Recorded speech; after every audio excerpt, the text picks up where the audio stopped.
Good afternoon and welcome. This is the March 4th, 2024 work session of the Salisbury City Council. In the event of an emergency, we ask that everyone remain calm and exit through the double doors to the parking lot located in the front corner of this building. If the doors are blocked, please exit through the door to my right by pulling the fire alarm located to the right of the door under the monitor. Please let us know if you need any assistance. At this time, we ask that everyone please silence your cell phones. Public comments will be heard after each agenda item. If you plan to speak, please fill out a form on the table near the door you came in and give it to the city clerk. Upon adjournment of this work session, 3 closed sessions will be held with an open session in between each in order to provide our report to the public. Before we get started, I'd like, on behalf of council in the city, to wish Councilwoman Jackson a happy birthday on Wednesday. So can we all just wish Councilwoman Jackson a happy birthday? Thank you all, everyone. We'll spare you. We won't sing, so that's not our, not my talent at least. And if our first item on the agenda is the J.D. Oliver annexation, presented by City Administrator Andy Kitzrow and City Planner Amanda Rodriguez. All right, thank you guys. I am the support act in this one. So if you guys have not been able to really meet Amanda in this capacity, she is our newly appointed city planner.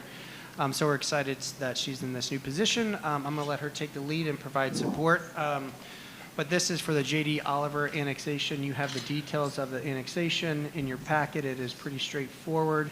But if there's any specific questions that you'd like to go over about the project or just the annexation process, Amanda's here to help guide us through those conversations. Yep, so just a quick overview. To refresh your memory, this is about a year old. It came before you for initial review. In the meantime, it's been sent to Planning Commission where they recommended the zoning to be general commercial. So we've adopted that, and this is just back for your re-review before it goes to public hearing. The site's approximately 13 and a half acres. It's already improved. It's an industrial and commercial trucking facility, and they also do wholesale part sales, repair and service. So they intend to continue that, just new owners. Okay, thank you. Council, are there any questions? No? Are there any public comments?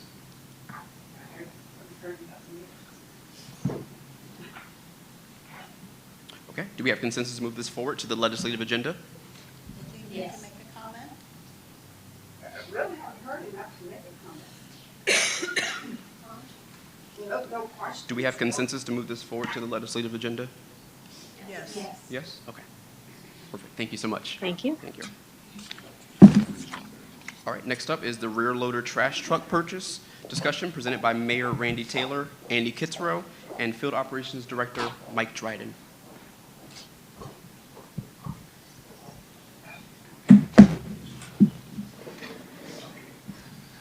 Mike is becoming a familiar face around here, as you guys can tell from sanitation. I'll let the mayor and Mike kind of take the lead on this, but you know what it's about based off the packet, but any particular questions. But we've been, I think, afforded a unique opportunity. But Mayor, I'll let you, or Mike, take it. Yeah, a couple years ago, we, of course, ordered 3 new machines, of which all were still on order as of the last quarter. And we realized there's something 6 months behind, I think 6 or 8 months behind in terms of delivery.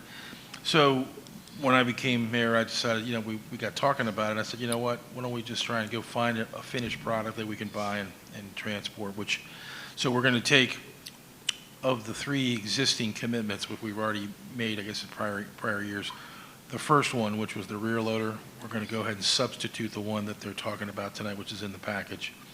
And I think there's a differential of about $35,000. However, we're buying a 2-year younger machine with, I guess, the appropriate upgrades for that. And so that'll give us the machine that's in Florida. They can get it here in a week. Yeah. So we have to finance or fund the difference of about $35,000, but the other money's already earmarked. And then we're just going to go ahead and wait for the 2 side loader machines, which I think are going to come in February, March, March, late March and late May now. So by early spring, we should have 3 machines, brand new, and then we're going to fund the last 4th machine out of the ones we've got, kind of part it together and kind of get Correct. it through next year or so. But we had a little bit of a scare because we had a machine we thought was going to create some more mechanical issues. So we said, let's just get it in the inventory and let's get on with it. So Questions from council? I just want to, now this, rear loader, now is this one that you wanted, a rear loader, or did you want a side loader? No, You want a rear- we do want a rear loader, yes. Okay. What was the cost difference again? 35,000. So just as a reminder, it's kind of as our daily operations in our fleet, having 2 rear loaders and 2 side Yeah. loaders gets us operational on a routine basis, so we're not having to borrow, beg, or steal from other people to make that work. And with our schedule that that we've presented here, that will give us 3 of 4 new, and we may look at getting a 4th one. So then we'll be set and won't have to face any issues that we faced recently. I kind of missed something. I'm going to be honest. Is it 35,000 more or less? More, More? yes. but again, it's a 2-year younger machine. So both of them would be brand new, but it would be a 22 that we'd ordered, and we'll get a 22. I don't know how it works. I don't know how you deliver a 22 2 years later, but that's how it works. This will put our sanitation fleet right where we need to have it. Well, I understand what you're Yeah. saying, but I'm like, Mayor, we ordered a 22, we're getting a 22, but there was a 2-year span and not getting it. Yeah, I guess it's a normal wait time is about 18 months, but it's taken almost, well, more than 2 years now. So we decided to abandon Supply that chain. contract, unwind the capital lease, and then deploy it into this new one where we can just get it into inventory. And how soon will we be getting it? The one that we're talking about right now, Yeah. once we go through procurement and everything, we can have it here with freight and everything. It's in Florida, so once we do go through the process, matter of weeks. Yep. Did you want to drive it back up? Yeah, I'll drive it back up. Yeah. Sounds like a road trip, I'm down. What is the plan for the current, the vehicle that we're replacing? We're going to keep what we have and just kind of piece what we're using right now and continue to use the equipment that we're currently using. And then as we get the new stuff, just put the new stuff in the fleet and just continue with the older. Is that what you're asking? Just rehab what we're using? So the vehicle that we're replacing, we're going to still keep that? We're going to still keep it and use it. So we're going to have 4 new and then we'll have 4 in the back so that we can continue to use Okay. that. So we'll have our A squad and our B squad. Okay. That's kind of how I'm going to be So using just that. use it till it falls. What's that? But to my knowledge, that vehicle is falling apart. Our current fleet? The vehicle, yes. Yes, it is falling apart. It's fallen apart. Yeah, so we There's no went- falling, it's fallen, right? It's Okay. done. Yes. Yeah, we just had it's done. We are using 2.5 trucks right now. Gotcha. So the reason why we're doing this is so that we are not in a situation we were in December and January. I do not Gotcha. want to fall back into that, so that's why we're moving quick on this. Okay. I'm just, You're fine. I'm so, fine with but it. we should still keep that vehicle that's So- not, Yeah, we should still keep that Can you vehicle. give me a little bit I more? could, I can take parts from that, Okay, put there on we go. other vehicles. Okay. Yes, we can- Operationally, so we do it with our fire department. We have frontline and backline vehicles, so if something needs a service repair, an oil change, it gets in an accident, we're not losing operational continuity. We can take something that's kind of in a reserve stock to bring to the forefront, but right now we're using a reserve stock as the primary, which that wear and tear, we're constantly having to do repairs, and we're behind the 8 ball right now. So anything that's completely bad, we will probably surplus for parts. Yeah, I have stuff in the yard that we pull from all the Perfect, time that was just to it. replace pieces. Yeah. are there any more questions from council? No. Any public comments? No? Okay. Do we have consensus to move this forward to the legislative agenda? Yes. Do we have consensus? Yes. Yes. Yes. Thank you. Yep, thank you. All right, next we will discuss the apology resolution.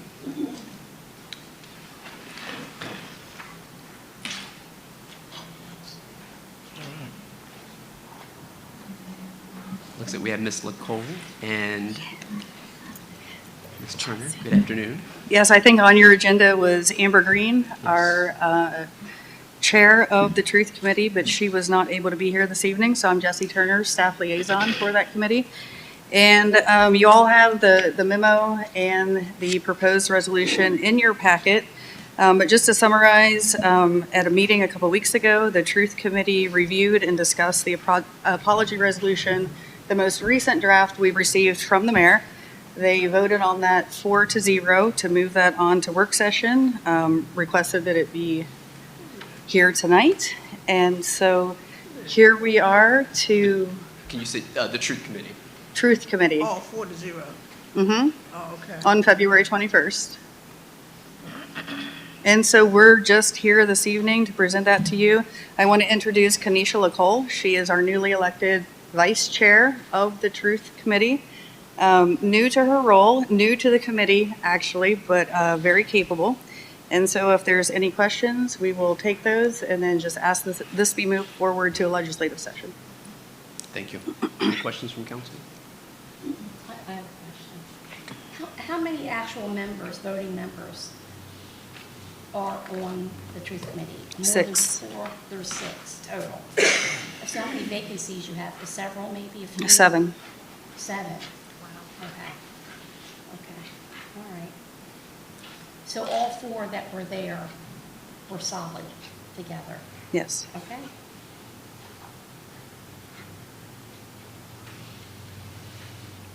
Any other questions from council? I'm sitting here just, you know how I feel, so.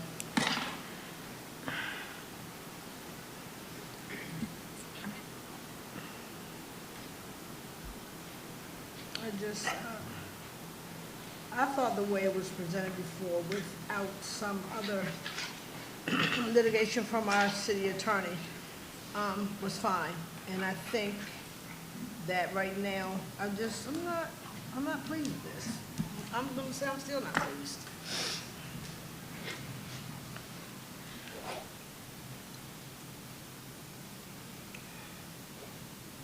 Any other questions?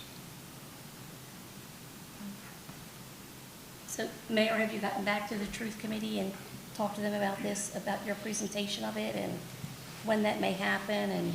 Well, they voted on it, and so that was the kind of the design, I think, originally, is that they were going to generate it, and then we helped put that together, and they approved it. So. As an advisory committee to the mayor, once they vote on it, the next step is for me as the staff liaison to create a memo on behalf of the committee for them to present it. And then speaking on behalf of him, he gave his okay to that memo that you have in your packet.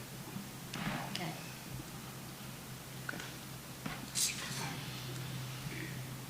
Any other questions? Do we have public comment? Nothing online as of Okay.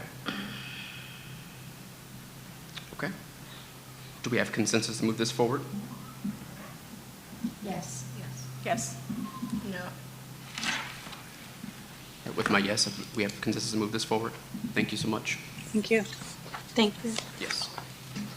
Okay. Next up is our discussion on the downtown parking options.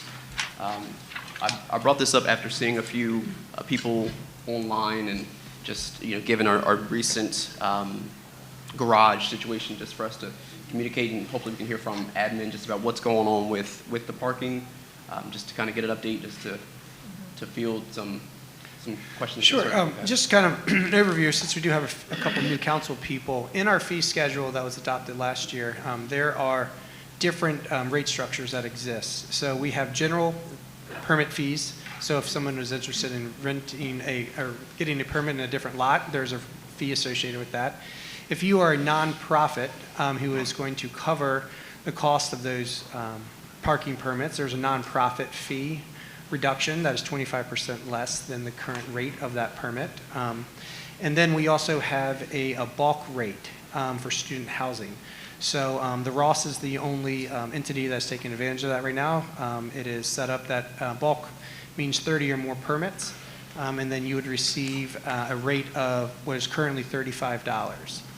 So it's not a prorated amount based off of the rates, it is just a set rate at $35, which in the current rate, all those permits are issued in the parking garage. The parking garage rate is $70, so it's about 50% of that price right now. So those are the three fees that exist, and when we do our budget discussions, if we want to add or modify, we can do that through budget amendment to change the fee schedule. We'll discuss that during our budget deliberations. I see that you're talking about a student or senior discount, so if that is, or other, that would be something that if you're looking at doing a discount, you would consider that within the fee structure, and if there's any stipulations that you would want to place around that, that's how you would do it. We don't currently have any additional discounts or rate reductions when it comes to transient parking, which is like the pay stations and the meters, other than some of the free hours. So at the meters, it's 1 free hour. In the parking garage, it's 2 free hours. That's the first hour. And then if there's any other parking holidays that we do, those can be put into place, or after certain hours in the evening, we don't enforce parking. So I think that brings me everybody up to speed. Any questions about just parking setup in general? All right. Do we have any questions from council? No? Okay. Thank you. And I think we'll just keep it a fluid conversation where we'll feel, but the only question I have is what's the update on the actual garage and that, with the new implementation versus what's going on now? Yeah, it is, Mike might have, let's see, Mike driving.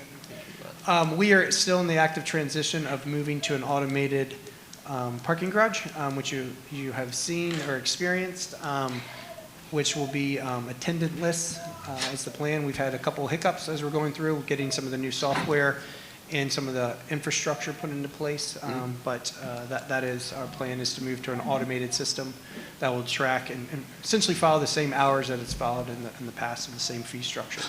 Perfect, thank you. And along the same line, I know I put it here to remind myself, we've had a couple constituents ask about Unity Square. I know I've seen a lot of moving parts and pieces in the last couple weeks, so can we just give a very brief overview of Unity Square and what's to come with that? Yeah, within Unity Square, the revised timeline that we got at the end of last week was April 10th, hopefully, is a deliverable timeline for it to be fully open. Over the next couple of weeks, you'll start seeing some of the topside finishes happening. With the weather changing, you'll start seeing some of the greenery put into place. But barring no major setbacks, we should be open. We do have an event, Hops on the River, that's coming up that second weekend in April. So hopefully stars align and everything works out that we incorporate that. Gotcha. But then also hopefully it will be incorporated into the Third Friday footprint. But we're really excited about seeing that come online. Good, good. Well, yeah, I saw some more foot traffic at the construction, so I thought to ask, and different persons have asked about that. So any public comments relating to Unity Square? You want to just state your name and your address for the record when you get up there. Thank you so much.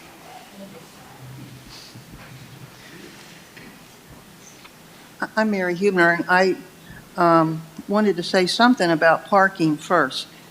I went up to Cambridge not too long ago, and I was meeting a friend for lunch, and I pulled into a side street, found a parking lot, and parked. I mean, it was great. Here, now we have the garage. I'm a senior.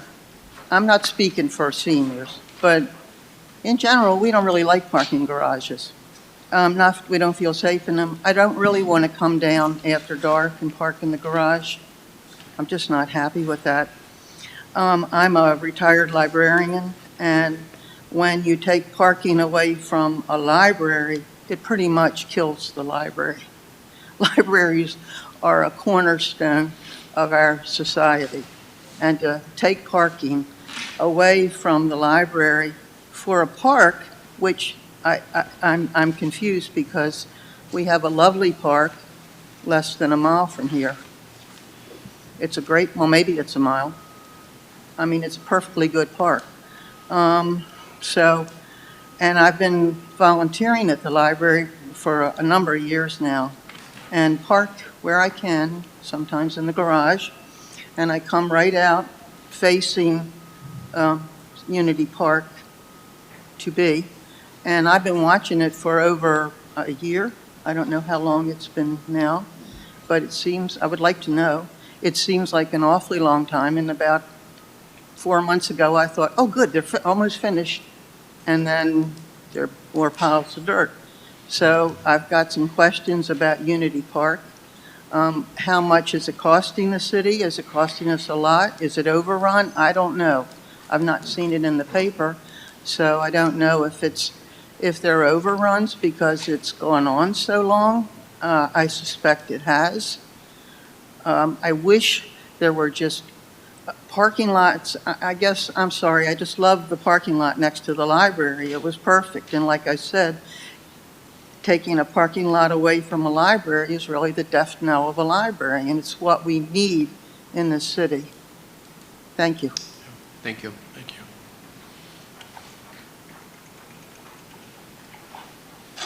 Robert Taylor?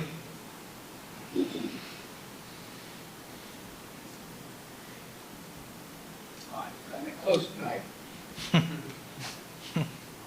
your bag of tricks there? Just picking up on what the last speaker said, yes, the Unity Park is costing us a lot, not just in money, but it screws up totally the parking situation downtown, and we'll probably get into this more tonight with regard to the Salisbury Town Center apartment mess.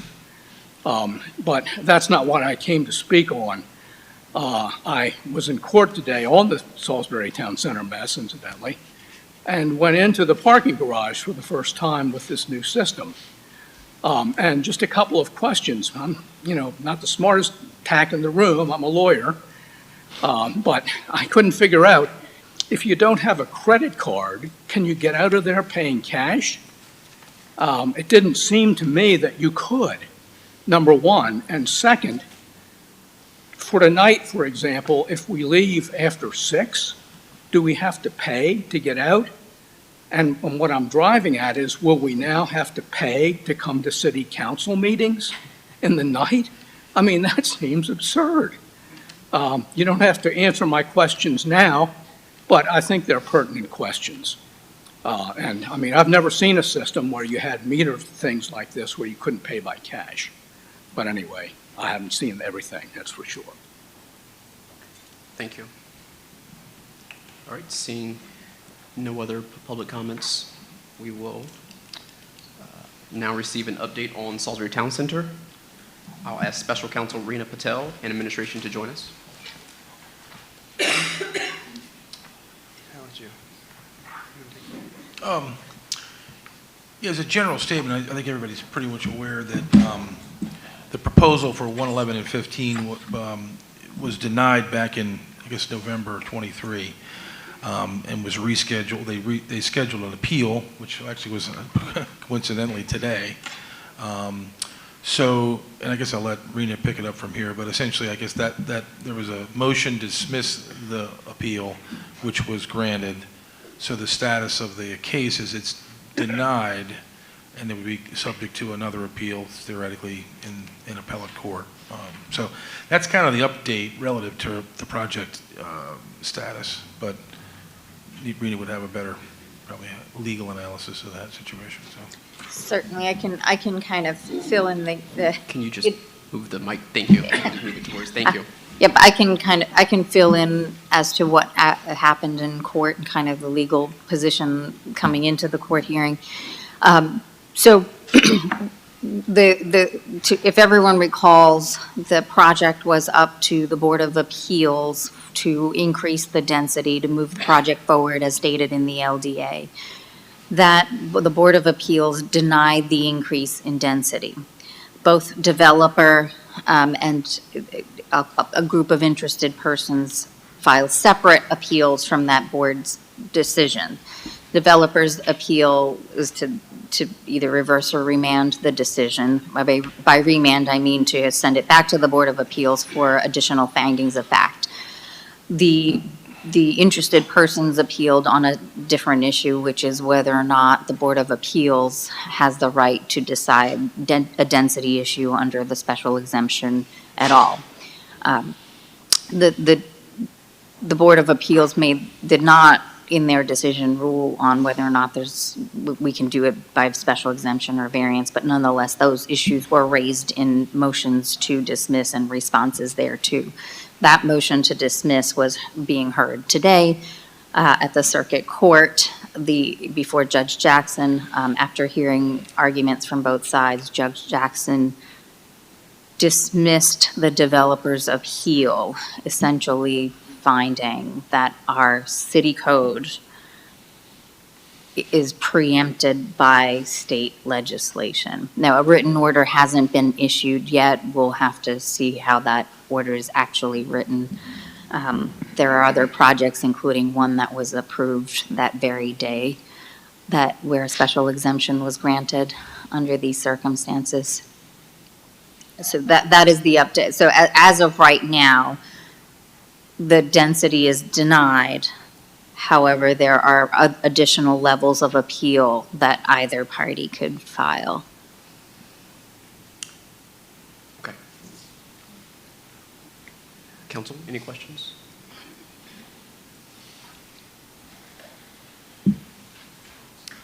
I do have a question, if I may ask. At what point does the modification, you were talking about the appeals and this kind of thing, I'm going back to make sure that in the future, we don't have all of this, all this whatever, anyway, concerns and questions about something that has taken place.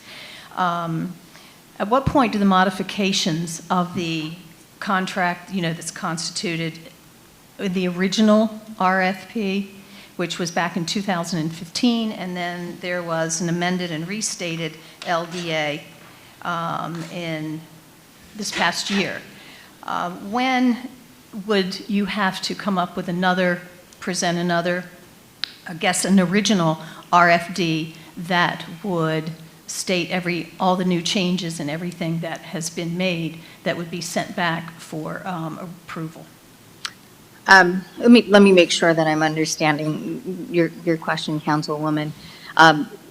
If I'm understanding it correctly, it's at what point, in light of the denial of the density, which would not allow us to build the project as stated in the LDA, at what point does that come back for a rediscussion as to what the project is?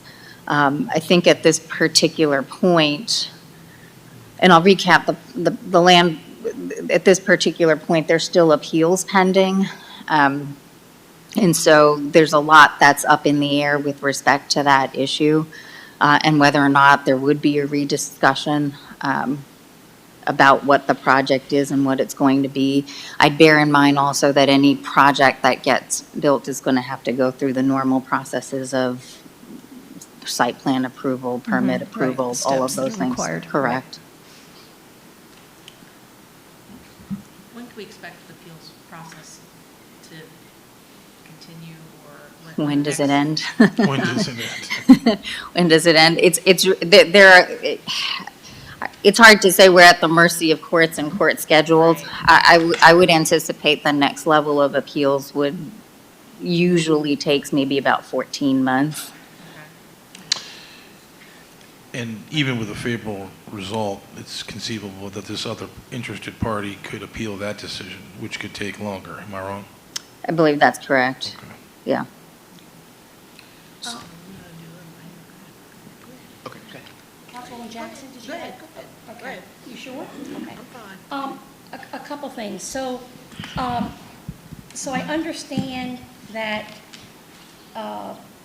there was a project today that's separate than the project we're even talking about, that was approved for increased density with a special exception.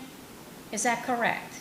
Is that what I heard you say earlier today? I think Rena said there was a project on the same day of the Board of Appeals decision that was approved. Correct. And this one was Okay. denied. Okay, so there was two projects that went in front of the Board of Appeals, and one was approved for increased density, or what was that special exception? It wasn't my, it was presented by another council, so I don't recall the specifics of that project, but the special exemption process has been used this statute has been on our books for decades. And it has been used several times to approve these types of density variations. For example, I know the Ross went through the same process to get its approval for its Correct. density variation. And my memory serves me right, there was another project on the same day that went right before the Salisbury Town Center project in which a density increase was granted through I this think special. if you name any apartment complex in Salisbury, all of them have been approved with, or most of them have been approved with special exception. I don't, it's, you could, I don't want to name. Correct, because the I density. don't want to use the Ross as an example because again, it's not favorable to some, but a lot of the apartment complexes we know in the city have been approved with special exemption. Correct, and to that point, the special exemption statute, the zoning code has been, it's very wide-reaching. It's not limited to just this, right, the projects that are ongoing or current or within the last year or 2 years or 5 years even. This code has been on the books Yeah, for I For think- decades. decades, for a long time. Correct. Is there a discussion to be had about revisiting the code and fixing it? So, because if everybody has to get a special exemption, then are they really exemptions? Bingo, I and mean, I think- is that the direction that we're gonna have to go Yeah. in order to get housing built in the city? I think Because- that's And what dilemma are we in, do we see before us now? I think that's a good conversation because Yeah. it sounds like this ruling is, it's going to the state level, but what's going to happen with previous projects and then future projects, but, it looks like this is a good time or a good place for us in our current code to look at the zoning and That's what the, I'm thinking. and the code. That's what I'm thinking. Even with the projects that we see thus far, Right. what dilemmas do we see coming before the city with this Well, it Well, looks, denial of access? I think, and I don't mean to, Go I think ahead. that where the challenge is that the local zoning code, and again, I'm not a lawyer, Rena, but the local zoning code gets its authority from the enabling legislation. And the enabling legislation provides for both a variance as well as a special exception. The variance deals specifically with density, which is the subject here. The difference is that our code at some point, 10, 12 years ago, deviated and put variance exceptions under a special exception. And a variance, which is again authorized by the enabling legislation, has very specific hardship, one of which is a hardship. So it's really hard to get a density exception because, with a rogue, zoning board, you could have, 1,000 units per acre. So the zoning code at the state level, and I'm sure you can affirm this, you're looking at me like you're not affirming No. this. Okay. That they're giving the enabling legislation. So the reality is we don't have our own ship to sail here. We've got to dovetail with the state level. but why have we just realized this issue with this project today, with this issue, and why are we so consumed with this? I'm just wondering, it's like now we've allowed this to go on until Yeah. this one, Yeah, that's until right. this one project, and now there are several issues. So it seems like we ought to fix it, and why let this stunt this one project that has been Yeah, approved? The LDA states that, this project shall continue. The city has obligations per the LDA. It doesn't state anywhere in the LDA that pending Board of Appeals approval, does it?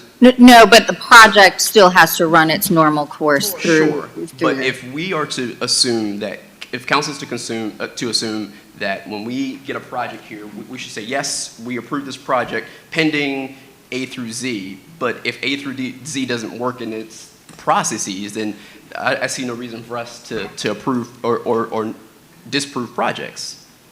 Well, I think there's more than, a project can be stunted at several places in its linear time, right?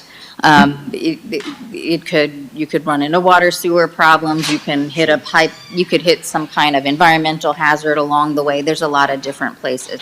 So in approving the LDA, the council's not, they're approving that a project move forward to the next steps of what needs to be done to construct that particular project, including whether or not the city needs to expend funds. For example, in this, there's a parking garage component to the LDA. So there's different reasons to be approving or disapproving the LDA. It's not 100%. There's no 100% guarantee once a project's approved that it's not going to run into snags along the way. So two questions for you, because I don't want to, and, so if council is, brings apart zoning and changing the city's code, one, that should move the project forward. Two, yeah, that's pretty much my only, is this in one that, and then it seems like, because I read the LDA in its entirety, it seems like the next step is to have a conversation on the bond ordinances, correct? Correct. Okay, so if council initiates we should initiate the city, the conversation on the bond ordinances, and then if council is looking to change the zoning in the code, this project should continue forward. Correct, those two things. And I think the point that council, I think, is getting at is if we are using, it's a matter of what the city wants for its development, right? And if that has changed since that first density requirement was put in, and I'd opine, I wasn't around when that happened, but if the intent was to create a mechanism, an easier mechanism for which density could be increased based on the project, based on the location, based on, there's a slew of factors that you impact on neighbors and otherwise, that may have been the original intent. And if we're now, and the question was, why are we now facing this when the statute's been on the books for decades? It's because there was a legal challenge to it, and now we're forced to look more closely at what the statute, what we are and aren't allowed to do. To go back to the intent, if the intent was to allow a mechanism whereby density could be increased, because we say, okay, in this part of Salisbury, we want to be able to have apartment complexes. And again, I want to set aside those projects where people have particular feelings. This special exemption, if we went back and took a look in a study, might impact a very broad range of projects that are not controversial or subject to disagreement at all. And so I think it is a worthwhile exercise to look at what the impact, how often that special exemption has been used, and is a special exemption the exception or is it our rule? And if it is our rule, then it would follow legally that make that sense. Okay. I believe the same group of individuals that approved the Ross's density for that project denied this density for this project. Was it the same board members? Do we know? Does anyone? Because we restructured and I wasn't. It's a different makeup. Some similar, some not. I don't have the exact vote on who So it's a voted, but mix. it is a mixture. And we did restructure. There was 3 boards, and now we have a Board of Appeals. So we combined the Board of Zoning Appeals, the Board of the Housing Board of Appeals, and Building Board. Yep, into one Board of Appeals. So in theory, the same board, but not the same individual people. Okay.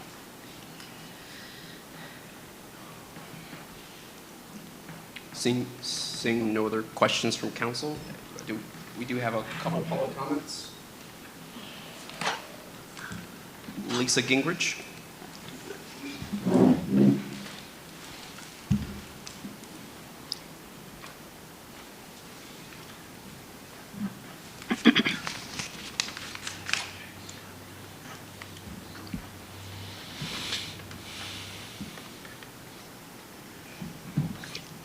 Lisa Gingrich, 316 North Division Street.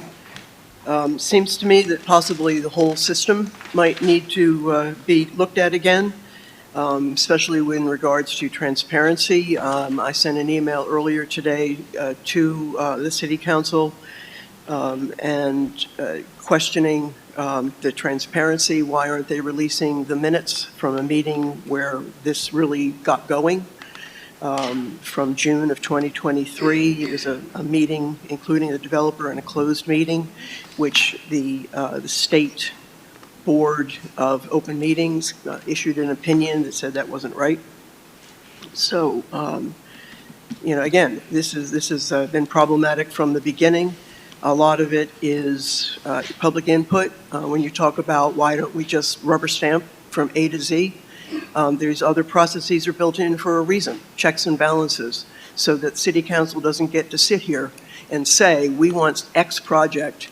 And the attorney for the group in the appeals meeting made it quite clear that he thought that because it had been approved by 5 duly elected officials, as he kept hammering, that it should have been allowed to go through unscathed, unchecked. And that's just wrong, because you 5 don't get to sit here and tell everybody else in the city. You might represent the city districts, but you don't represent every single person in the city. There are going to be differing opinions. And just because you might have a favorite developer that you want to have do this, that, or the other thing, it doesn't mean that we don't also matter. And historic. It went through historic because somebody said, well, if we don't approve this, then you're going to have a lot of money wasted. It bore no resemblance to anything in the historic district.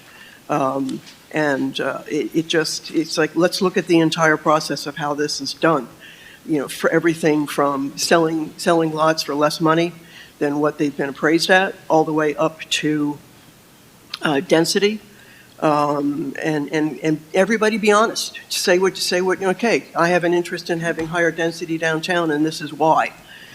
Instead of saying, well, we're just going to change the rules to suit ourselves.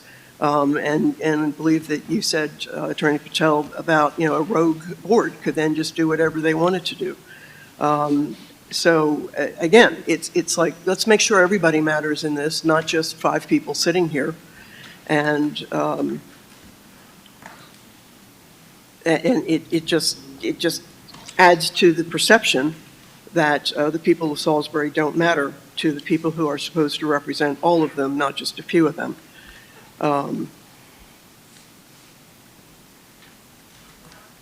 For instance, community impact statement in the zoning appeals, they said, well, you don't have to have one. Well, guess what? You do. So it's like, these things are important. They're not mere formalities. They are important. And again, if you want to do development differently than it was when the other rules were passed, then let's look at that. And let's include everybody in the process about how can we do that. Because just right now, City Council's reputation is that you don't care about everybody. It's like you're going to make your little deals that you like, and that's it. So I'm sure that my 3 minutes are up, and I'm just going to sit down now. Thank you. Carolyn Wogelmuth.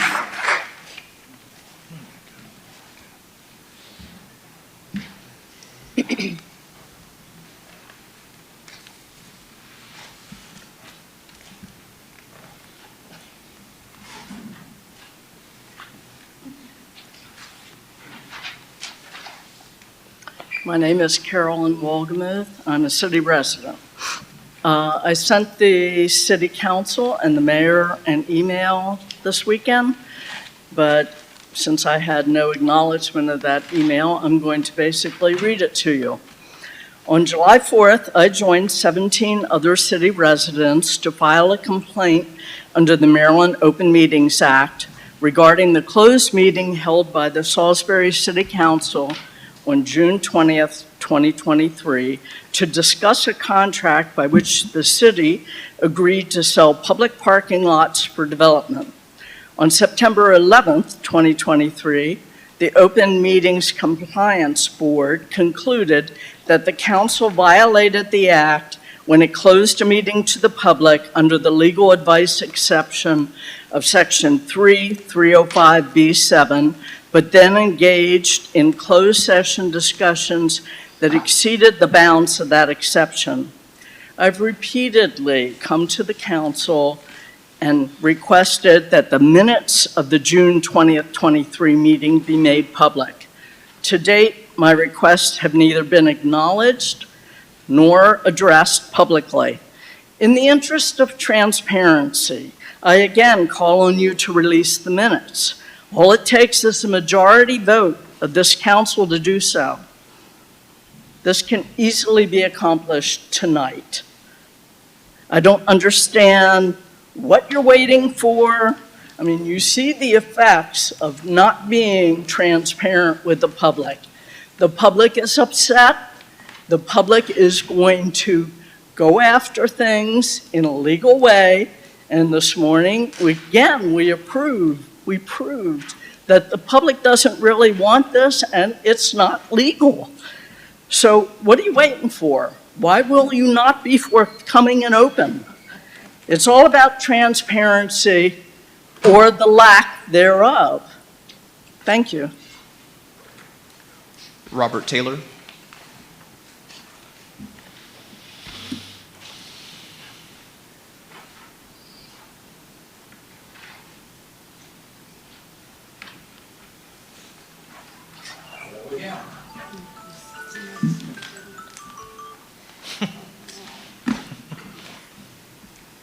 I guess you might call me Peck's bad boy on this situation. I was the one that at the Board of Appeals hearing in November raised the issue about the, what we call the variance defense, and that is that under Maryland enabling legislation, it is absolutely crystal clear that the only way you can change density is by a variance.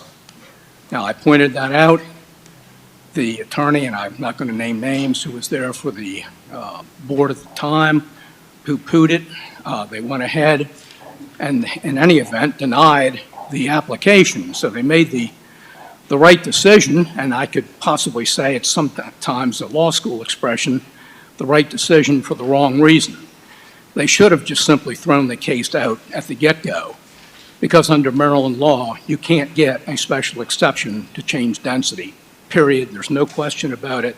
I sent you information over the weekend, and I have one of the things I sent you was something from the Maryland Department of Planning that discusses special exceptions and variances. It is absolutely clear in the state law, it says variances are for density.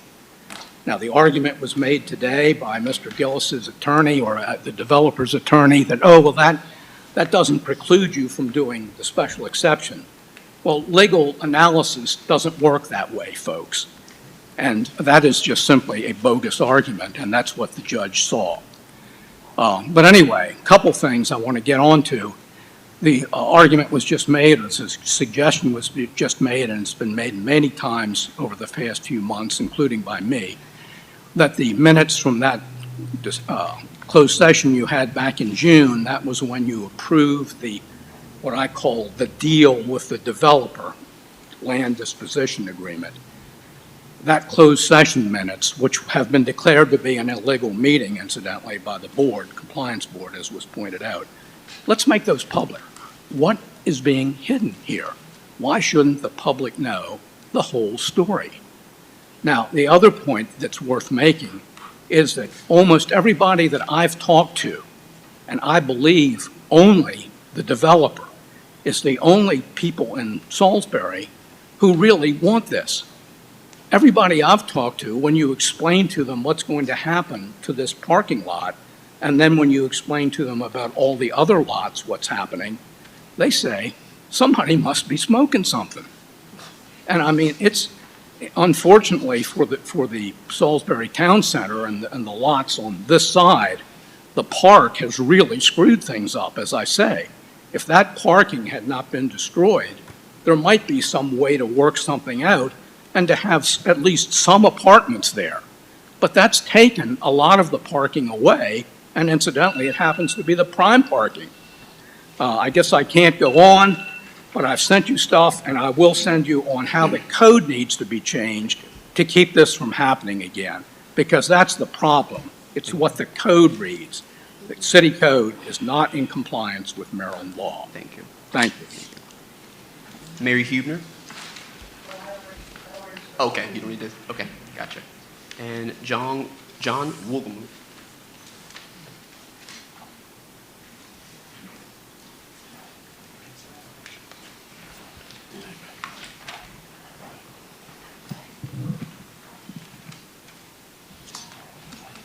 Salisbury Town Center Apartments.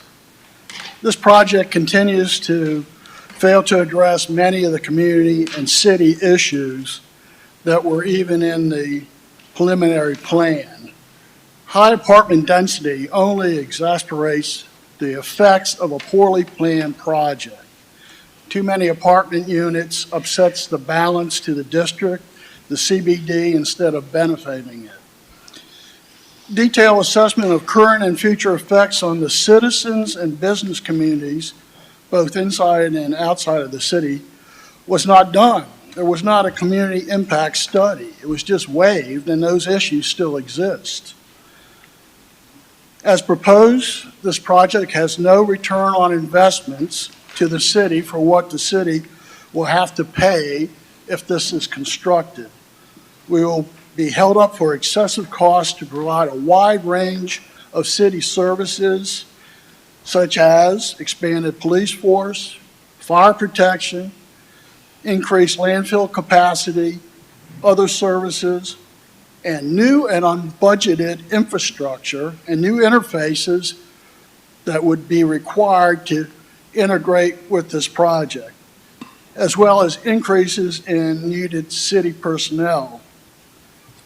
We also don't have any idea what the high-cost environmental issues hang over the city. Once the ground is broken, there may be a whole wave of environmental contamination, and the way it's set up, LCC, Limited Liability Corporation, can just wash their hands of it, and it comes back to being a city responsibility. Additionally, financial giveaways to developers in any form of tax waivers, such as the Horizon, can only worsen what the current city's physical and future financial burdens are, the risk and sustainability to our financial solvency. We can barely provide trash fleet to do the city. We have whole rafts of unfunded mandates coming this year, and we are not able to afford these huge unaffordable costs. And while it was claimed this is going to be providing affordable housing, there is no affordable housing in the town center. That is policy from day one. 40 apartments per unit has not even been designed by the potential developer to a state where we would understand what that would do. Additionally, the required evaluation and associated recommendation by the P&Z Commission to the city was not done. The bottom line is that these and other substantial issues must be addressed before continuing down this ruinous path of the Salisbury City apartment complex that would finally take us. Typically, cost to the city exceeds one and a half times the property tax revenue. Thank you. We're not going to get any property tax revenue from it. Thank you. Brad Gillis.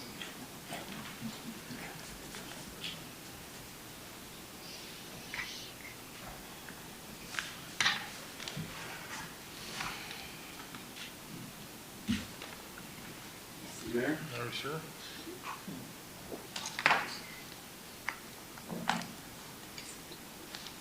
Good evening. My name is Brad Gillis, City of Salisbury, taxpayer, live in Tony Tank, 1604 Old Mill Lane. The issue is complex. The issue is multifaceted. This hearing this morning in regards to the court was about special exceptions and if they can or cannot be granted, or excuse me, increased density can or cannot be granted with special exceptions. Today, right now, Mill Pond Village, Jasmine Drive, Northport Commons, Martin's Mill is the project that was heard the same night, The Grove, Ocean's Isle, Marley Manor, potentially 500 Riverside, Summers Gate, Miller's Edge. All these projects can no longer happen because of what today took place. They are done. It is a dumpster fire, literally a dumpster fire. It's no longer about Salisbury Town Center. This has become an existential crisis for the city of Salisbury and the vehicle associated with special exception. Putting all of that aside, because that will be discussed later, about this project, I've said, for anybody that'll listen to me, we're at a fork in the road of this project. Both ways that we're going to take, there is no more surface level parking. The parking has been gone since 2002. It was surplused in 2002, 20 21 years ago, 22 years ago now. The former parking lots have been sold. It's done. We are pregnant. If we do not want to do this project as a community, I am okay with that. But move forward. The word stall is not in the vocabulary of this project. We are moving it forward with or without the cooperation of the mayor. Please help us and move this project forward, or with an alternative project, which I'm happy to consider, so long as you'll talk to me. You have not engaged, and I'm looking forward to your engagement when you're ready.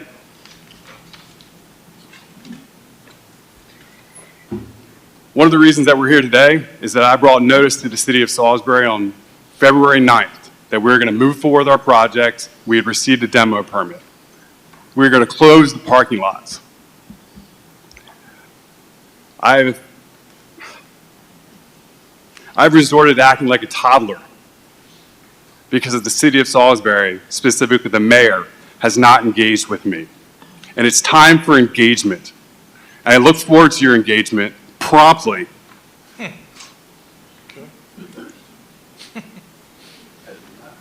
Thank you. Thank you. All right, there you go. All right, seeing no other public comments. Thank you, Ms. Patel. No other, okay, thank you. Do you have anything to, does she have anything, no, nothing to do with the hills? Mitchell, do you have anything to do with Mitchell Landing? No, that's. Okay, that's a whole other beat. All right, council will now receive an update on Mitchell Landing. Due to a conflict of interest, I'm going to recuse myself from this agenda item and ask that Vice President Blake conduct this portion of the agenda. Ms. Blake? Okay, we will have Ashley Boucher, and I think administration comment on this. We wanted to have an update on Mitchell Landing. I think the mayor has an update for you. He does? Okay, awesome. Yeah. So again, I think probably going to talk about a lot of this in closed session. Is that how we're going to do all three of these? We're going to open an open session and go into closed session? Yeah, I think if you could just summarize, just an update, high level, and then any of the legal questions that you have for me, we'll reserve that for Closed session. And we also asked Miraboda to be here in case there's any additional follow-up. He can answer any questions. So I'll just invite him up here, but he doesn't need to answer any questions unless addressed. So specifically to Mitchell Landing, we entered, the city entered into an agreement in 2021, prior administration, and I found some irregularities in that agreement, and so I want to discuss the legal options there. I think there was a little confusion as to what was actually being offered as to what is actually being paid for the property. So I think we need to look at our options there. That's what the closed session's about. Yeah, I think if I'm not mistaken, I think the reason it's on the agenda with administration comments is to see where the status is. We understood that the Mitchell Landing had been, it's in terrible, deplorable conditions. I think there's only, 4 or 5 units that are even functionable? There are 8 units that are occupied at the moment. And how many are not occupied? That would be 16. So there is one condemned building, Okay. and then all the occupied units are on the first floor. And on the first floor, okay. So we have a city who had been talking about beating the drum of affordable housing, and this is it. This is the project. This is the it not only does it encompass Mitchell Landing in itself to be totally rehabbed and totally redesigned and used for that purpose, the subsidized housing, but there's also a senior project that goes along with it that encapsulates how many other affordable housing units for senior citizens. That I'm not sure, because that project, that property is owned by the Housing Authority. Okay. That's the county, yeah. But is there not an agreement for that? There's with the Mitchell Landing, it's just There's not rehabbing Mitchell Landing. Funding from the state through tax credits includes, I think it's the Riverside. Riverside Homes. Senior homes. Riverside Homes and Mitchell Landing, which is, then they came up with the name River Mitch. Okay. But they packaged it together when they got funding from the state. And that's all HUD housing, all subsidized Well, housing? Mitchell Landing is not subsidized housing, it is income-based housing. So the individuals who live there can only make so much money a year, and then their rent cannot be more than 30% of their income. So there's a qualification process. If at some point during their lease, they exceed the income qualification, they have 2 years to find other housing. They don't qualify there, but they give them 2 years to move on. So but it is subsidized? It's not subsidized. The people What's it there do called? not, I just want to get it right. It's income driven. it's income based. I can't remember the term, but it's So not, they can only they afford- do not receive a subsidy for their housing there. That project does not qualify for that So type they of just project. pay the amount that they can afford?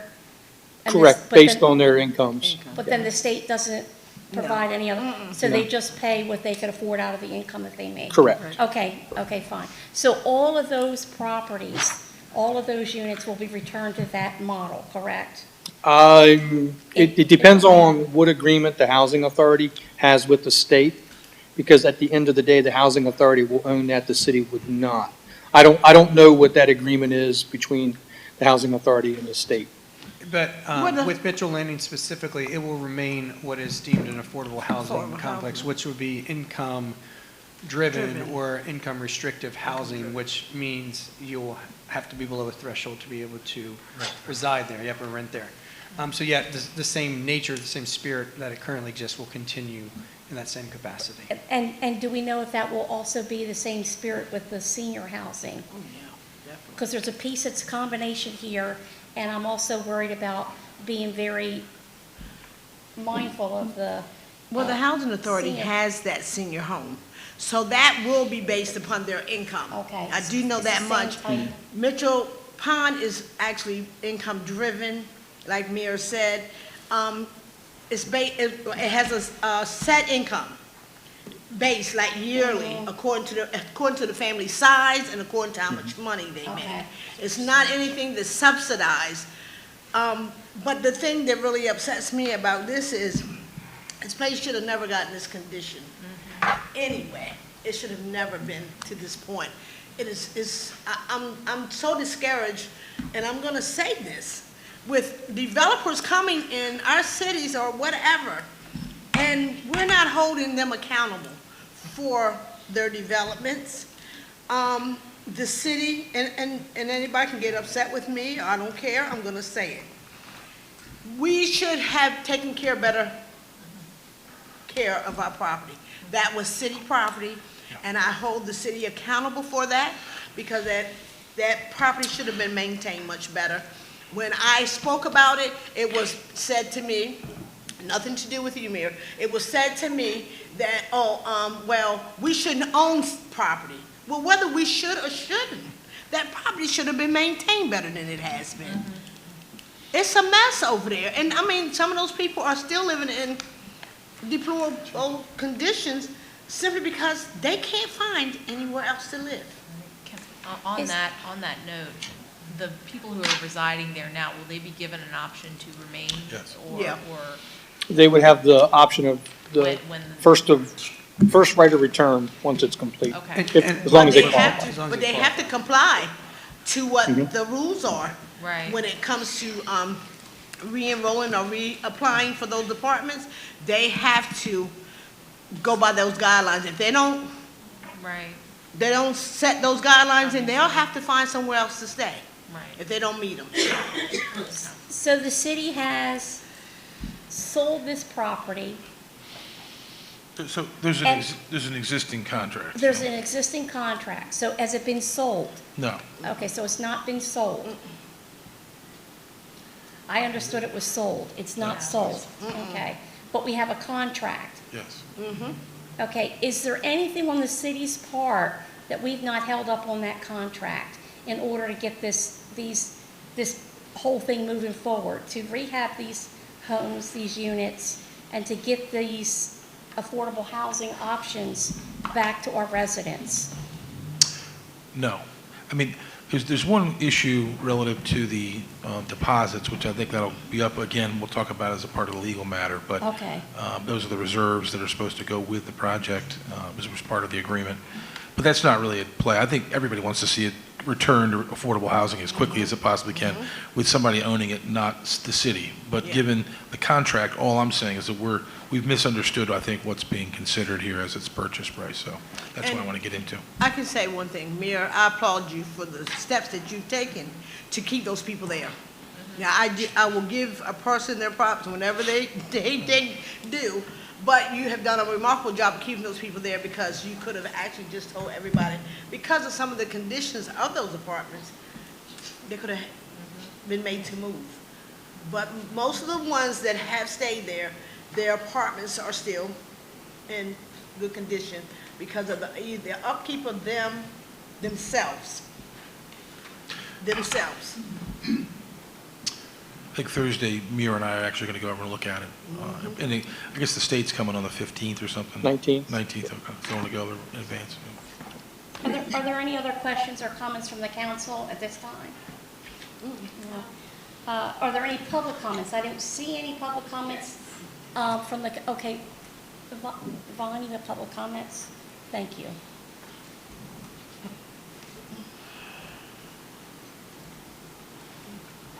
Thank you. The unfortunate thing is that I write all my notes on there, and then I have to pass that in. Give them the wrong one. Well, no, it's just. You're on your own now, right? Thank you, Von Sears, city resident. And I just like to say that while I'm happy to see something happen productively with Mitchell Landing, I got to tell you that the previous administration was extremely derelict in their responsibility to Mitchell Landing. It literally looked like a dump site. I've gone there when it's been pristine and everything's intact, and it's just one admirable place to reside. And in the last few years, it has literally looked like you've just pushed it out of the city, trash piled up everywhere, doors, windows, everything torn up, torn off. And the thing that concerns me is that you ride city homeowners so hard, so heavy, so inconsiderate, that you would just allow property that you own, that was in your stewardship, to just become so derelict that it looked like it was about to be a rodent, roach, critter-infected area. And finally, you're paying some attention to it, but for years you neglected it while you rode the homeowners' backs. You don't show them the favor, the kind consideration that they need to get their properties up and functioning. I would just ask that you not give the property away, even though you allowed it to become so derelict. Please don't just give it to a contractor or to a developer because of your anxiousness now to get it up and functioning. Hold them accountable. These people are better able to get these things accomplished than most homeowners. And perhaps you should take in consideration a way that you can show homeowners some kind of favor. Waive their fees for a change. Give them a break with taxes. Give them a break with water fees, what have you, just as you're allowing developers to take advantage of all those things. And I also wonder if you have some kind of comprehensive collection of all of the properties in the last 20 to 30 years that have been deferred, to see how the tax base has improved by virtue of having allowed all of the tax breaks, all of the deferments, all of the tax fees, all of the tap-ins that you have extended to contractors. What have we reaped as a result of that? Where are we standing? And I would also like to ask, when you're talking about the parking for students and seniors, now this just may be my ignorance, but are you talking about seniors as in old folks, or senior as in classification of a student? Oh, I forgive me, I'm waiting for a response and I shouldn't be, forgive me. But I just wonder, thank you. Thank you. Are there any other public comments that we have? Oh, okay, Mr. Taylor. Yep, okay. Yep, yeah. I'm going to try to make it brief because I did send you information on Mitchell Landing, I think about a week ago.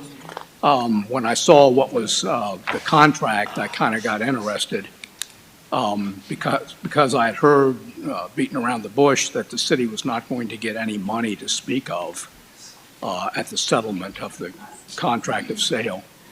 So I looked into it and I see that there is the place was built about 30 years ago with a loan from the state, DHCD. It was a 40-year loan. It was roughly $1.4 million initially. According to public documents, it's been paid down to about $1.3 million. I've settled a lot of loans and I've paid off a lot of loans in my real estate practice. I've never seen a loan at that duration. 75% of that time has gone by, 30 years out of 40, with virtually no pay down of principal. Now, I don't know what the loan agreement is. That's not in the public record, nor is the note. The deed of trust is. And that doesn't give these details. But that really seems unusual to me. It almost looks to me like it's a grant. And if the purchaser of it, whoever it might be, I understand it's affiliated with Green Street Housing and the Housing Authority. I mean, I'm not knocking them. But, you know, if that loan is not, quote, loan, which looks more like a, quote, grant, is not going to be paid off, then they're essentially getting the property, whatever it's worth. And I understand it may not be worth what you would think a 24-unit or whatever it is in good shape. It's apparently not in very good shape, but it's worth something, and so is the land. So, I mean, to me, that's something to look at. Now, just another couple things, and I think I did send these to you as well. If it does go through, the deed should not include any of the pond. If you go back and look at the deed where the city acquired the property, it also includes the pond. Now, under Maryland law, there's a question whether that might be valid, the land under the pond. I was involved in a case like that about 30 years ago, and it's on the other side of town, and I forget how it was resolved. But in any event, the contract itself doesn't call for the pond. And, you know, the pond someday might be a nice recreation area. I don't know. I don't know what it's like today. I've never been at that pond or in it. But in any event, that's a matter to consider. And if the buyer is going to take over this state thing, the city should be totally released. Not, you know, we're going to pay it, we're going to assume it and pay it for you, and who knows what could happen in the future.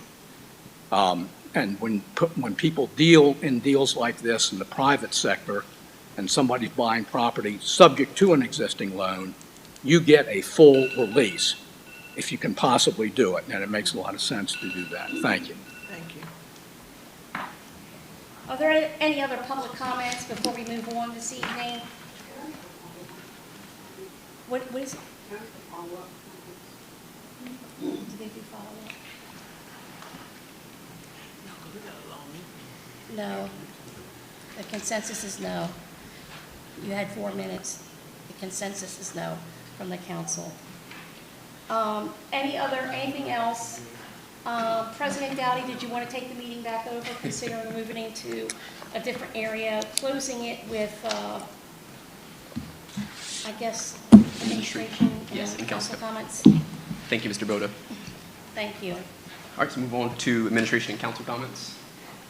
I'm just glad to be back. I was gone last week. You guys didn't miss me too much, but I know Mr. Tall filled in. And city's still standing, which is exciting. So I guess I can leave again and everything will be fine. No, but glad to be back and looking forward to continuing conversations about all these topics. And I'll yield the rest of my time. Well, I'm glad to have you back.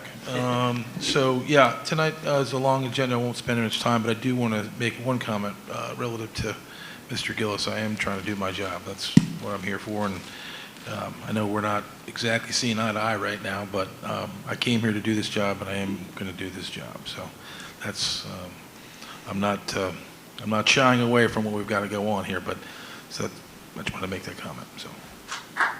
Thank you. Councilwoman Gregory? Well, it's good to be back. Glad to see everybody in person. It's lovely. For those who don't know, my husband has been very, very ill the last couple of months, has gone through multiple surgeries, and is back on the mend, and I am leaving him unattended this evening, sort of. I'm stalking his blood sugar as we speak, so. However, he made the mistake of letting me connect my phone to his little device, so. Anyway, I just want to say thank you all for your patience and your grace as I have not been able to be here, and your support. I want to thank the council, as I was remiss to do this before. They were gracious enough to buy myself and the kids dinner one night while he was in the hospital, and that was, I am very, very grateful for that. That was an act of kindness that I will absolutely pay forward. Just a couple of things of note. Happy Women's History Month to an almost entirely women's council. Hey, look, I've been listening to your Black History Month, and I thought, you know what? But I'm just going to mention it, except for, we've got all women council with the combo breaker being Deshawn, so, I'm really happy to serve alongside some really fantastic women, our city attorney, our city clerk's office, all the women who work for the city, all the women in the city. Happy Women's History Month. So, also want to bring up next week on March 12th at 6:30 p.m. there is a DAF tank discussion being held at Warwick Auditorium. Highly recommend you head out there and check it out. It's something that we all need to be aware about. The DAF tanks are waste tanks that are holding waste from various animal production plants, and they can be highly toxic. And there are going to be a lot of good expert folks at this discussion, so you can learn more about it and what we can do about it. So that's it for me tonight. Thanks, guys. Thank you, Councilwoman, and glad to have you back. Councilwoman DeShield? They said you couldn't hear me before. Now I'm right up here. So, I had a meeting last week with the Dean of Students and a neighbor in my district, the 3rd District, regarding guidelines and kind of, making sure that things were clear as far as the responsibility for the Salisbury University Police and the Salisbury Police Department. And with the help of Chief Mindshine, as well as the collaboration with the college, we feel that, that's been confirmed, and we've tightened up a little bit on that because they have a great relationship already. So we're just working a little bit more on that. Chief Frampton over there reminded me that the police department, the fire department has stepped up to supply not 1, not 2, not 3, not 4, but 5 dinners for the homeless shelter. And this Thursday, thank you. Anybody interested, go Google HHEH and you'll be able to sign up. The city council, this whole group that you're looking at, is supplying dinner on Thursday night of this week, and Muir is working on another night. So I thank you to the city for everything. Also, I'd like to thank my mentor, Kim, at the end, for making sure my request for an update on Carroll Street and Eastern Shore Drive will be on the agenda on the 18th of March. Thank you, Councilwoman DeShield. Councilwoman Jackson? Well, Michelle, I've been under the weather for real. But Michelle just kind of stole my thunder, but she didn't steal it all. March is National Women's History Month. I thank God for all the women in my life. They were steadfast and unmovable. They had a lot of wisdom and had sound mind.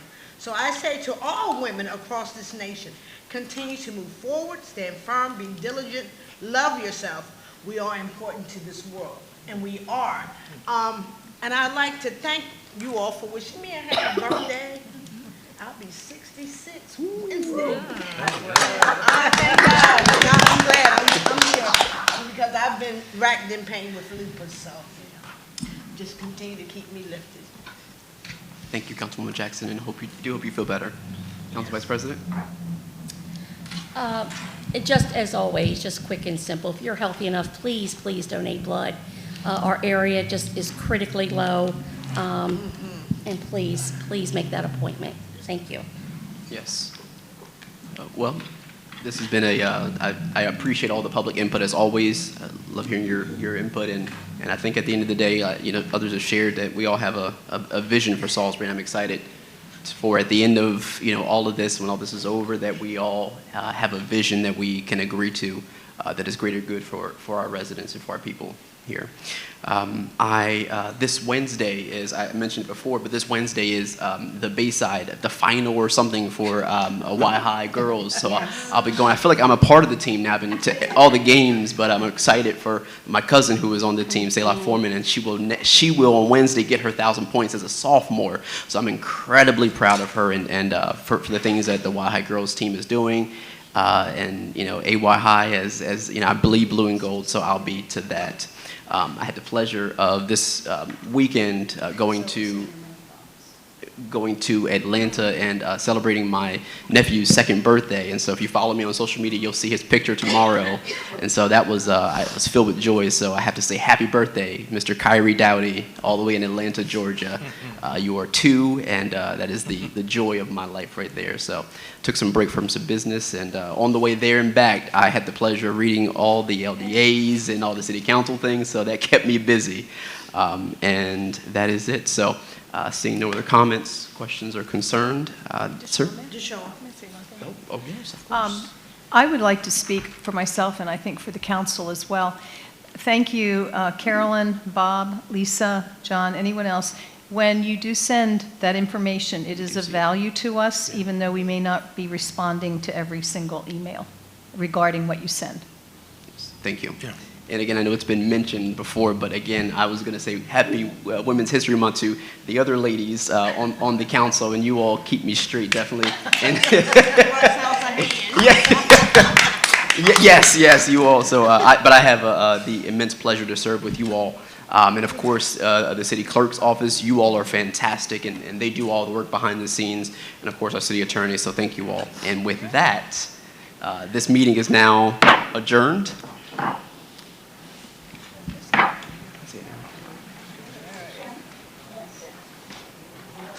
Okay, good. So I'll call for a motion to convene in closed session to consult with...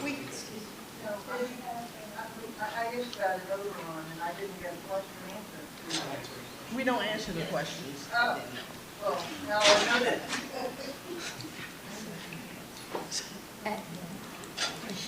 I'm sorry, what? I didn't hear what She asked the question, but it was about saying we don't respond to the questions. Oh, for you to disagree. Oh, okay. Gotcha. So we'll have a deeper dive next time, but I know we did a high level, but so I'll make sure that we have someone contact you and provide you with a deeper dive on that. Thank you. I'm so sorry. Yes. All right. So I'll call for a motion to convene in closed session to consult with legal counsel to obtain legal advice on the land disposition agreement governing the proposed Salisbury Town Center development and other legal issues surrounding the development of lots 1, 11, and 15 as authorized by state government articles sections 3-305, subsections B, 7, and to consult with staff and the city attorney about the pending appeal involving Salisbury Town Center Apartments, LLC, as authorized by state government articles, Article 3-305, subsection B, subsection 8. So moved. Second. Okay. Well, I have a question about the second part of the motion. I don't understand why you would be consulting the staff and the city attorney about the pending appeal involving Salisbury Town Center. So all those in favor of the motion, Please signify by saying aye. Aye. Aye. And the chair votes aye. Okay, so we're now moving into closed session. I was just going to say that I think that these were written before we were inspecting a decision. That's the dead today. There's a lot.